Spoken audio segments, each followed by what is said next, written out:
Olá, queridos, boa tarde. Aqui é a Letícia Vidigal, continuando a leitura do livro Limite Zero, de Joe Vitale e Dr. Hugh Lane.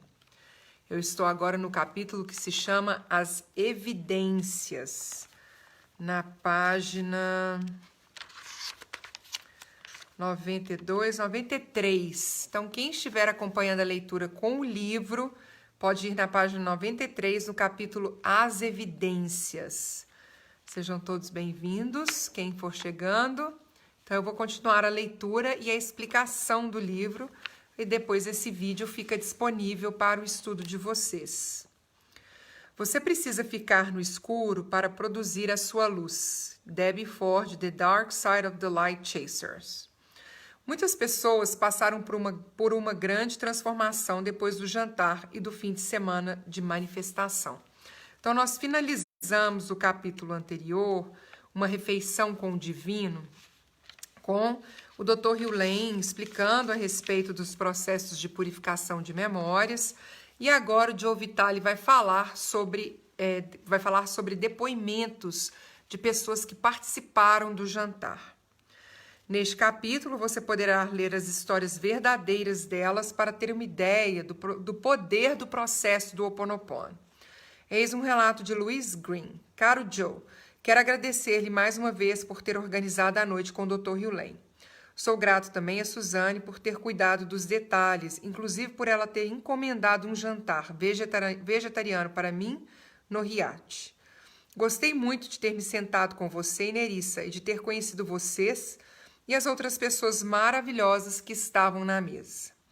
Eu me senti privilegiado por ter um lugar na primeira fila para ouvir o Dr. Hugh Lane, bem como pela boa vontade e generosidade dele ao me orientar em resposta às minhas perguntas. As 2 semanas que se seguiram àquela noite me trouxeram muitas experiências incríveis, aos quais passo a descrever para você com prazer. Uma das coisas que precisei lembrar a mim mesmo é que o Dr. Hugh Lane buscou a purificação com o divino para me ajudar, de modo que, embora eu tentasse aplicar o Ho Oponopono com a maior frequência que eu conseguia me lembrar, o que acabou sendo esporadicamente, ainda assim eu estava sendo beneficiado pelas preces dele.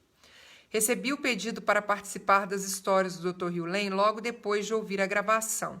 A primeira experiência que vou mencionar é o e-mail que recebi de Suzanne solicitando histórias e reações com relação à noite com o Dr. Hugh Lane. Curiosamente, comprei o Life's Missing Instruction Manual e fiz um download da gravação MP3 sua com o Dr. Hugh Lane. Eu tinha literalmente acabado de ouvir a gravação mais uma vez quando encontrei o e-mail de Suzanne na minha caixa de entrada. A minha ação judicial teve repercussão nacional sem nenhuma publicidade. A segunda experiência é absolutamente incrível. Eu precisava dar entrada em uma ação judicial antes de partir para Austin, no dia 23 de fevereiro. Não consegui preparar toda a documentação a tempo de chegar ao correio antes da minha partida, de modo que coloquei o envelope no correio e no dia seguinte em uma agência do correio em Austin, 24 de fevereiro. Inexplicavelmente, a documentação ficou perdida no correio e só chegou ao seu destino na segunda-feira, 6 de março, quando então o processo foi protocolado. Faço parte de um listserv para advogados especializados em direito do consumidor de todo o país. Na última sexta-feira, uma advogada de Connecticut, gente, não vou saber falar a cidade, incluiu um breve resumo de um caso que foi protocolado em Canadian County, Oklahoma, e perguntou se algum dos meus colegas em Tulsa tinham dado entrada nele. Eu quase caí para trás. Era o meu caso. Mandei um e-mail e também telefonei para o escritório dela para saber como ela descobriu o processo. Depois, passei a hora seguinte tentando encontrar alguma coisa no Google, mas não tive sorte. Ela respondeu ao meu e-mail e disse que assina um serviço online chamado Courthouse News Service, que tem correspondentes e provavelmente informantes que acompanham os processos, bem como as opiniões, em todo o país e informa as ocorrências importantes, significativas ou simplesmente curiosas. A sinopse, em um parágrafo, apareceu na primeira página do site, na coluna da direita, e eu não enviara nenhuma publicidade sobre o caso. Ironicamente, o pai do cliente estivera no meu escritório mais cedo naquele dia, e precisei tranquilizá-lo, afirmando, no fundo do coração, que temos grandes chances de ganhar a ação. Acho absolutamente incrível que, entre milhares de casos protocolados todos os dias, o meu tenha sido noticiado. Um jantar que organizei no último minuto teve uma taxa de comparecimento recorde. Então, essa é mais uma situação. Faço parte do conselho diretor do nosso grupo vegetariano local e as nossas reuniões mensais ocorrem geralmente no segundo sábado do mês. Quando conversei com a presidente a respeito de um lugar para a reunião de março, constatei que nenhuma providência havia sido tomada. Ofereci-me para cuidar de tudo. Na terça-feira, 28 de fevereiro, dirigi-me ao primeiro restaurante da minha lista e descobri que a proprietária estava fora da cidade e só voltaria na sexta-feira, 3 de março. Mas que deixaria uma mensagem para que ela me telefonasse assim que voltasse. Isso não daria certo. No dia seguinte, quarta-feira, 1º de março, fui até um restaurante tailandês que tinha sido inaugurado havia poucos meses. Conversei com o gerente e perguntei se eles poderiam preparar um buffet vegetariano. Eu lhe disse que, baseado na minha experiência, eu garantiria que 20 pessoas participariam do jantar e que um comparecimento realmente bom seria um pouco acima de 30 pessoas. Ele respondeu que poderiam preparar o jantar, mas querer um depósito de $100 para garantir que não teriam prejuízo se comprasse muita comida adicional e ninguém aparecesse. Escolhi o cardápio e o preço que ele ofereceu foi excelente. Sushi vegetariano, sopa, 4 pratos principais, sobremesa e chá por $8 por pessoa. Ele disse que iria consultar o proprietário e eu teria que providenciar o cheque do depósito. No dia 2 de março, pudemos confirmar o jantar. Escrevi uma breve mensagem que a presidente poderia colocar no nosso boletim informativo na internet e enviei-o por e-mail para ela. O jantar seria 11 de março e pedi a resposta até quinta, 9 de março, às 5 da tarde. Habitualmente, a presidente envia o nosso boletim informativo alguns dias antes ou depois do primeiro dia do mês. Quase todas as pessoas recebem um boletim por e-mail e algumas pelo correio.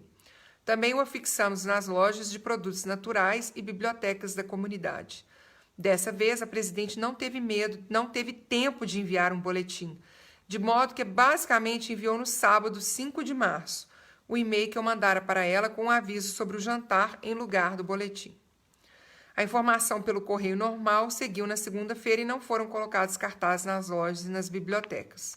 Eu estava começando a achar que teríamos sorte se 20 pessoas confirmassem a presença no jantar.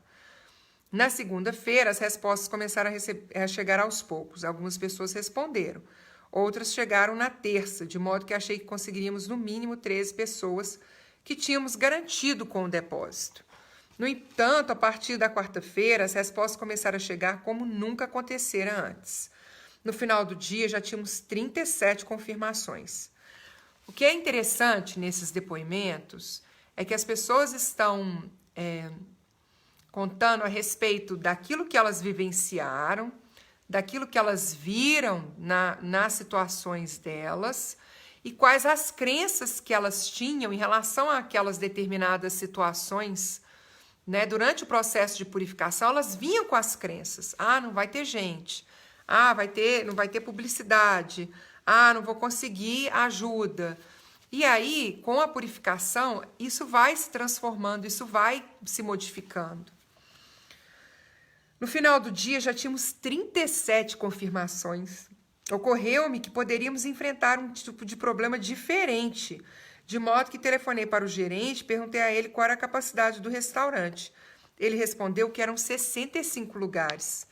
As respostas continuavam a chegar na quinta e quando atingimos o prazo final, estávamos com 55 pessoas confirmadas. Não produzi muito naquele dia no trabalho, porque estava agitado demais e concentrado em checar o meu e-mail. E a cada poucos minutos, fator de atração, telefonei para o gerente e perguntei se o restaurante poderia preparar o jantar para todas essas pessoas. E ele respondeu, claro que sim. Tenho aula de cabala às quintas-feiras à noite, por isso só cheguei em casa depois das 9. Chequei a secretária e os e-mails. E descobri que mais reservas tinham sido feitas. O número de pessoas subiu para 67. Tive então a ideia brilhante de verificar se eu poderia conseguir que as últimas pessoas que responderam chegassem um pouco mais tarde ao local. Mais respostas chegaram na sexta e no sábado. Atingimos um número incrível de 75 confirmações. O evento foi um absoluto sucesso. Nem todo mundo que fez a reserva compareceu e algumas pessoas que não tinham feito a reserva apareceram na hora. Típico. Esse típico é crença limitante. É isso aí, esse típico aqui que ele falou, vou falar de novo e nós vamos purificar. Nem todo mundo que fez a reserva compareceu e algumas pessoas que não tinham feito a reserva apareceram na hora. Sinto muito, me perdoe, te amo, sou grata pelas memórias que nós compartilhamos, de pessoas que fazem reserva e não comparecem, para os nossos compromissos, por aquilo que nós programamos, e para as pessoas que não fazem reserva e comparecem, que muitas vezes atrapalham a nossa programação, também vamos purificar para que elas façam a reserva antes, para que a gente possa se programar com isso antes. A energia no restaurante era incrível. Logo, todos os lugares estavam ocupados. Esse fato causou ótima impressão em várias pessoas para quem o buffet tailandês tinha sido o seu primeiro evento. Alguns dos membros mais antigos, que tinham sido sócios fundadores havia mais de 10 anos, disseram que esse tinha sido a maior taxa de comparecimento em um evento de Vegetarians of Oklahoma. O impressionante foi que a quantidade de lugares funcionou perfeitamente. Algumas pessoas que se dirigiram ao local para uma refeição normal tiveram que procurar outra coisa para fazer naquela noite de sábado. O tempo todo houve lugares disponíveis para aqueles que chegaram mais tarde. O pessoal do restaurante ficou compreensivelmente satisfeito porque nunca havia recebido um grupo tão grande. Então, vamos programar um evento, vamos purificar as memórias antes desse evento, para que esse evento que vai acontecer, que nós vamos programar, receba as pessoas que querem estar presentes, mas principalmente para a gente eliminar a energia que está no caminho para que o evento seja um sucesso. Milagre no aluguel de carros. Então, vou só voltar aqui falando que eu estou na página 97. Esse é um capítulo de relatos de experiências que funcionaram, que deram certo. São as evidências que o Joe Vitale conta no livro. E são muitas evidências, ele coloca bastante aqui, então a gente vai ficar aí alguns encontros relatando essas evidências. Mas é bom também para que a gente possa fortalecer esse nosso conhecimento, essa nossa consciência de que o Ho'oponopono funciona, de que está trazendo resultados para a vida das pessoas, para que a gente possa também fazer uso das ferramentas e trazer esses resultados para as nossas vidas. Então, milagres no aluguel de carros. Aluguei um carro para ir a Austin porque não queria desgastar o meu. Comparei os preços e calculei que daria no mesmo alugar carro por uma semana inteira ou apenas de quarta a segunda. Obtive uma boa cotação online para alugar um carro médio, que eu achei que seria mais confortável do que um veículo pequeno e econômico. Quando cheguei à locadora, constatei que havia muitos poucos veículos no estacionamento. Percebi que havia 2 Chevrolets HHR cor de laranja que têm um visual legal de carro envenenado. Quando me dirigi ao balcão, fui informado de que não tinha nenhum carro médio para alugar. Perguntei se eu poderia alugar um HHR e eles disseram que sim. Mas, por alguma razão, esses carros eram classificados como grandes. Achei que seria legal alugar um carro cor de laranja envenenado para ir a Austin, já que laranja é uma das cores da Universidade do Texas, onde eu estudei. Entretanto, enquanto eu dirigi o carro até o meu escritório, percebi que, embora o veículo tivesse uma boa aparência externa, o espaço interno era apertado e a linha de visão tinha vários pontos cegos. Tive vontade de devolver o carro, mas eu precisava dele para ir ao escritório e fazer algumas coisas. Seria impossível devolvê-lo durante o dia. Entrei em contato com a locadora e mencionei que gostaria de trocar o carro por um sedã mais convencional, mas me disseram que ainda não tinham disponível o carro que eu queria. E acrescentaram que eu certamente teria mais sorte na manhã seguinte. Arrumei a bagagem. De manhã, quando fui colocar a minha mala no carro, descobri horrorizado que o carro tinha um amassado visível na porta do lado do carona. É claro que sempre recuso o seguro adicional e eu não me lembrava de ter visto o amassado no dia anterior, de modo que achei que estava ferrado. Decidi que o melhor que eu tinha a fazer era ir em frente e ficar com o carro durante uma semana para ver se alguma ideia brilhante me ocorria. Saí bem mais tarde do que eu pretendia, por volta de 12:30 em uma quinta-feira. e cheguei a Austin por volta das 6:30 da tarde da sexta-feira. Vou dar agora um salto para 5 da tarde de sábado, 60 minutos antes da hora que eu desejava estar no iate para o evento do Joe e do Dr. Hugh Lane. Eu passara tempo demais me preocupando com o amassado e com o que eu ia fazer. Isso aí é mente consciente. Isso a gente faz demais, gente. O que nós vamos fazer com o problema? A gente foca no problema. Em vez de imaginar uma solução e trazer a purificação de memórias para resolver, liberar a energia que está causando aquele problema, liberar a memória que está causando aquele problema. Estava ficando escuro e chovia sem parar quando me dirigi até o carro para voltar para o hotel. Em determinado momento, quando me preparei para entrar em uma rua movimentada, ouvi de repente uma pancada. Alguém batera na traseira do carro. Pensei imediatamente, nossa, primeiro o amassado na porta e agora isso. Começa a dar tudo errado. Não é assim? Comecei a praticar o Ho'oponopono e começou a dar tudo errado. Tenho um jantar daqui 1 hora, pelo qual já paguei e preciso de tempo para tomar banho e me trocar. Para completar, o trânsito era intenso nessa área, mesmo sendo sábado à noite. Peguei os papéis referentes à locação e saltei do carro. Topei com um jovem negro na calçada. Tenho que comprar pneus novos para o carro, não consegui parar. Não é uma boa coisa para se dizer a um advogado, pensei em voz alta. Em voz alta eu disse, droga, o carro é alugado. Caminhamos até a traseira para avaliar o dano. Gratidão. Para avaliar o dano. Nós dois ficamos simplesmente aturdidos. Não há nenhuma marca. Exclamou o homem. Não há nenhuma marca? Jesus seja louvado. Como um judeu, achei a situação divertida, mas eu mesmo examinei o para-choque e não consegui acreditar. Por incrível que pareça, ele estava certo, não havia nenhum dano. O carro aparentemente era feito de plástico articulado. Eu sabia que eu ia ficar insatisfeito, mas não quis continuar a conversa e criar um caso. Tudo que eu queria era voltar para o hotel. Demos um aperto de mãos e fomos embora, cada um para o seu lado. Cheguei na hora do jantar e me sentei na mesa com Joe e Nerissa. Usei seriamente as técnicas de Ho'oponopono para decidir o que fazer sobre o amassado da porta.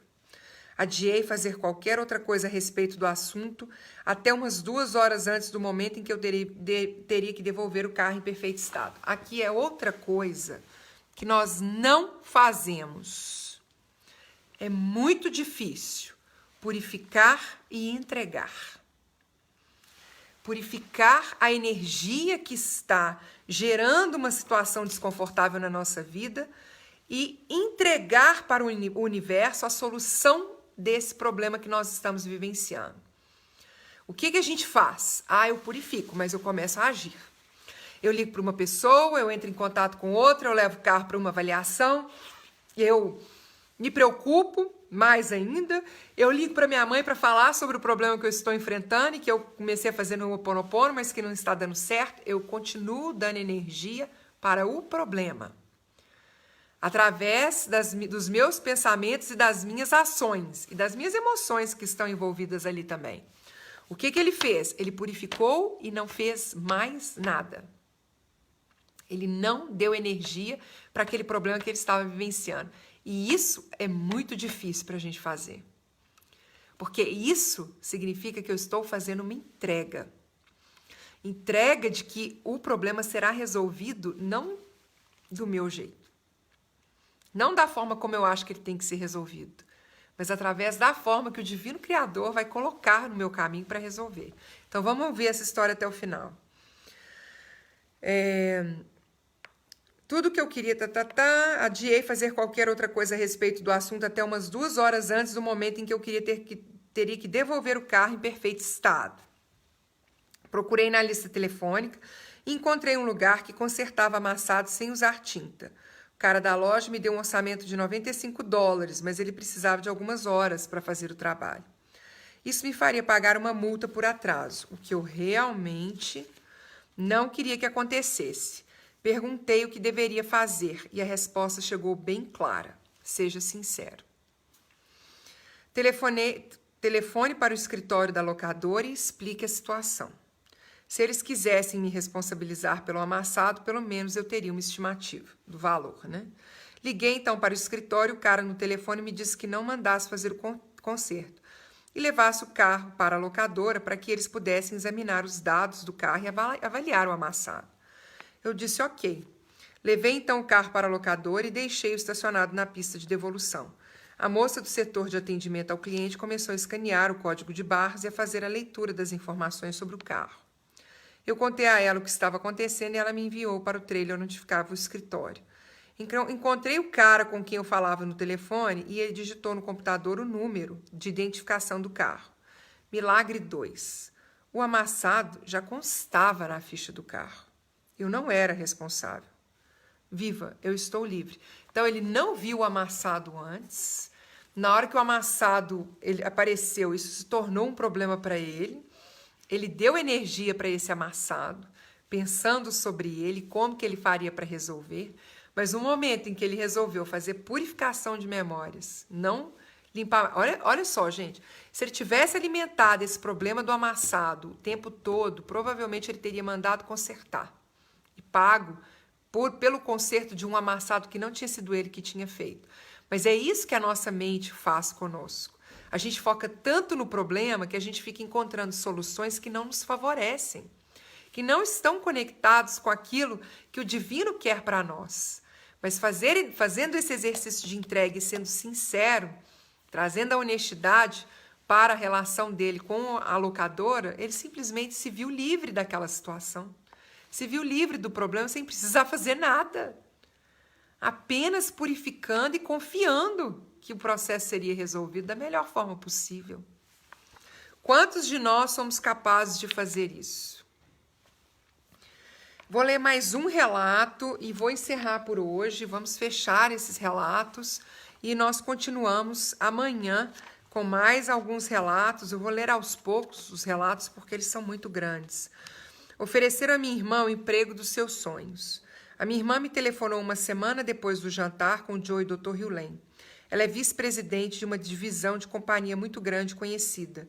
Foi procurada por um recrutador de executivos que lhe perguntou se ela estaria interessada no que ela descreveu como sendo o emprego de seus sonhos. Ela não quis me dar os detalhes por telefone. Em vez disso, encaminhou-me por e-mail a descrição do cargo que recebera da agência de empregos. Fiquei aturdido. Digamos que a empresa é top de linha e tudo que eu teria que fazer seria lhe fornecer uma única palavra, o nome da companhia, e isso contaria a história toda. Alguns meses depois, ela foi contratada. Então é isso, queridos. As situações acontecendo de forma inesperada, os problemas sendo resolvidos não da forma como a gente programa. Essa história do carro, para mim, foi o mais especial. A história mais, assim, certeira naquilo que funciona do Ho Oponopono. Eu tenho um problema, eu foco minha energia no problema e começo a encontrar soluções para ele. Ao invés de eu tenho um problema e eu faço purificação dessa energia que está se manifestando através desse problema. Sinto muito, me perdoe, te amo, sou grato. Sinto muito, me perdoe, te amo, sou grato. Permitindo que o universo, que o divino criador entre com a solução para mim. Então, vamos fazer isso. Esse é o convite do Ho Oponopono. Purificar, confiar, entregar. E estar sempre purificando o tempo inteiro, fazendo essa entrega, não dando energia para o problema, para que o universo vá encontrando as soluções para nós e nos entregando essa solução de presente mesmo, de bandeja. Porque é isso que o universo quer para nós. Nós é que criamos a resistência. Foi o que o Dr. Hughley disse. Nós estamos resistindo de momento a momento a essa entrega. Como? Dando energia para as memórias, dando energia para os problemas. Essa é a nossa resistência à vida. Se a gente olhasse para os nossos problemas, fizesse a purificação, fizesse a entrega e confiasse que o universo vai trazer a solução, o processo seria muito diferente. A gente não gerava mais essa resistência a essas bênçãos, a esses presentes que o universo tem para nos trazer. Sempre nos conectando, é claro, com a energia da gratidão, pelas bênçãos que nós já temos na nossa vida. Então, quero agradecer a presença de vocês aqui hoje, gratidão por estarem comigo nessa jornada de leitura, e nós continuamos a leitura do livro Limite Zero amanhã, aqui no grupo. Mahalo de coração, aloha, até a próxima leitura. Gratidão.